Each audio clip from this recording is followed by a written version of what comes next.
ഇന്നത്തെ ഉച്ചക്കലത്തെ ഫുഡ് ഒന്ന് കണ്ടാലോ. രാവിലെ മോന് വേണ്ടിയിട്ട് അമ്മമ്മ കുറച്ച് ബിരിയാണി സോയാബീൻ വെച്ചിട്ട് ബിരിയാണി ഉണ്ടാക്കിയിട്ടുണ്ടായിരുന്നു. അപ്പോൾ അതിൻ്റെ ബാക്കിയുള്ള ഭാഗം ഞാൻ എടുത്തിട്ടുണ്ട്.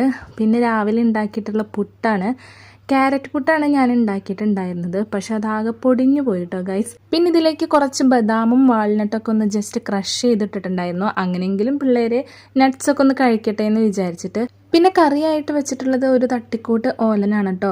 ഇവിടെ സാധാരണ ഓലൻ വെക്കുമ്പോഴൊന്നും ഇതേപോലെ വൻപയർ ഇടാറില്ല.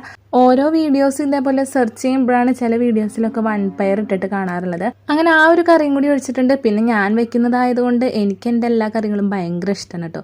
പിന്നെ ഇതാ നമ്മുടെ ഉണക്കമാങ്ങ അച്ചാർ.